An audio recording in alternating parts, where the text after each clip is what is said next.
Hello, I'm not quite sure how this works, but I'm going to do my best. I'm going to record this video, and I'm not sure I can add it onto each slide. I'm not that tech savvy, but I will be posting this on my YouTube page in hopes that only you and I see it. And I will just leave that link in the last slide, and I will walk us through the presentation. So here we go. I am on slide 1. And this is just the introduction, and we're going to be looking at the President of France, François Hollande. I'm probably saying that wrong, but that's what I'm going to go for. He was the President of France, and he actually decided not to run again.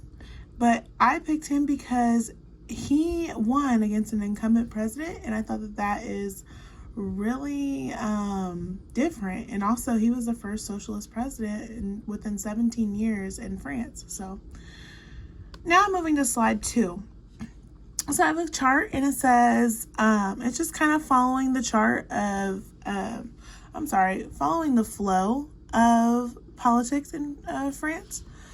And it just says the president, he is elected by the people, and he ultimately elects the prime minister. The president's power can dissolve the National Assembly, and he has the power to dismiss the prime minister. Typically, the president is the head of the armed forces. Well, not typically, he is. And he deals with the foreign policy. But he is the head of the state, while the prime minister is the head of the government. So the prime minister, following that arrow, he is in charge of domestic policy. So he deals with the day-to-day, and he helps support bills with the House, and he tries to get those passed. So he really works with the people. I really like how they pull this title into two people, and they're almost equally, they almost have the same amount of power, but they deal with two completely different things. Now, the president does have the power to declare war and to send in troops and to even let off nuclear explosions. So this system is typically saw as a semi-presidential system, and it's just a structure between the interconnecting powers in the legislative and executive branches. So everyone kind of works together, and it still checks and balances itself out. So now we're moving to the makeup. Most people in France are very, not like multicultural. It has about 65 million people, and quite frankly, it's illegal to keep statistics, but we can estimate that 88% of the population is Catholic, which isn't that big of a surprise. 2% Protestant, Muslim, Jewish, Buddhist, and more. We see tons of ethnic groups pop up, like the Britons, the Basques, North Africans, Eastern Europeans, Southeast Asians, and many more. But, however, all of these people do speak French. I did learn that it is best to learn in French to say in English, do you speak English? And this just comes from a study that's shown that people do not like being approached in English, even if they do speak English, which most people do, are bilingual, but it's best to approach them with their language, and then they will go from there. So the natural resources are limited, and France holds coal, iron, bauxite, I'm probably saying that wrong, and uranium.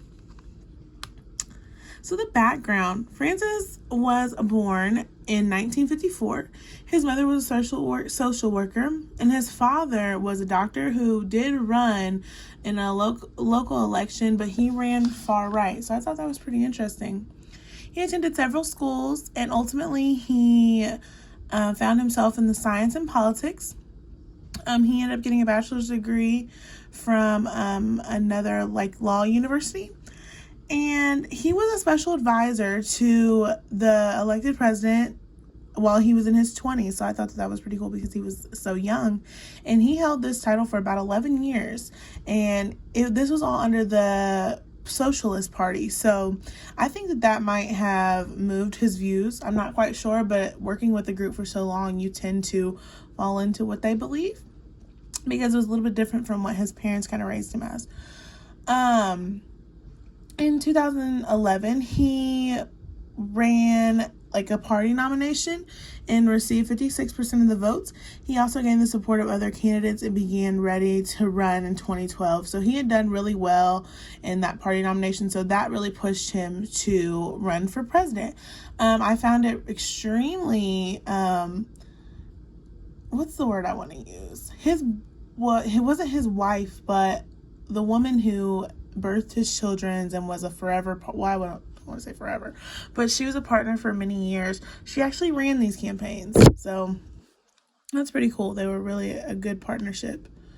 I'm moving on to my 5th slide. And this is just kind of describing how he came into office. And his views.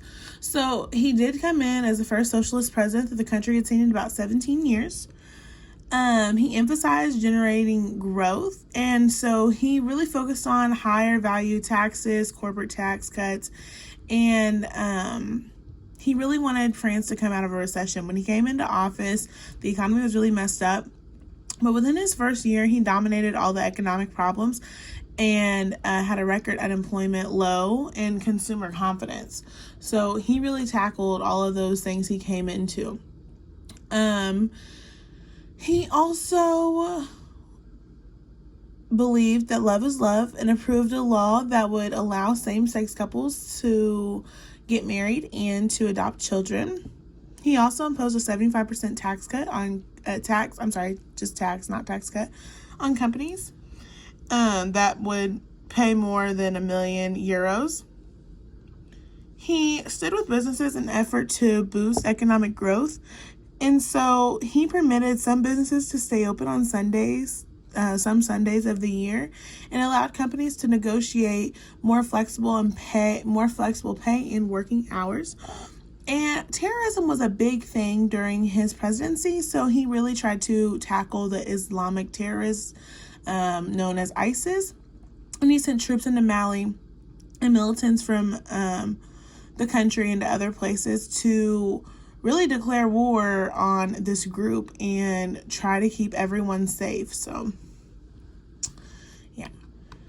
One thing he's known for is change is now. I also found another quote that I liked, and he said, "There cannot be prosperity without security." So I thought that kind of really serenaded with him because he had this idea of growth. And with his role as president, he had to focus on national security and foreign affairs. So, that's a security. He would be the security net, and with that, anything can grow. So the people that supported him would be, of course, support from the LGBT group.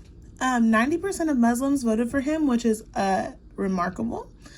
Younger and middle-aged voters, socialist parties. However, he did only win 51% of the votes, but this was still a great outcome. He connected to these groups, and he with his promises once he entered office. So he promised same-sex marriage, restore retirement, protection of the public, and more. And he lived up to these goals. So I think that he would be able to do this again. And I think that he might be able to win because he would be an incumbent president. And he really, really worked hard to ensure that he was meeting all of his goals that he promised. Now, there are a couple funding things, but one thing I found that was really uplifting was there is $1.8 billion from a global fund, and it was called like a Thank the President. It was contributed to him, and I think that this could be used for advertisements, traveling, and postage. We all know those can be very expensive in campaigns. There's $1 million from a Middle Eastern fund that could be used for organizations and rallies. He had support from, I'm moving on to my 9th slide. I should be telling you what slide I'm on, but I'm hoping you're kind of catching the drift. So I do apologize, but I am on slide 9. So he had endorsements from the former president, from several councils, general secretaries, ministers, former high commissioners, and deputy ministers. So a lot of people in high rankings really endorsed him. I'm now moving on to my 10th slide. Now, communication was very different to me. So I think this is kind of going off of my views on politics, and like modern day, we see a lot of our politicians using social media.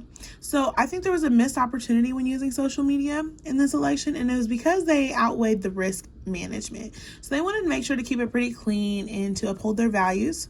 But we can all do that and manage to stay clean, but still use that platform. So during the next campaign, we would certainly use social media to meet a larger group of people. And it's very cost effective and very relevant. And it would reach a great amount of people.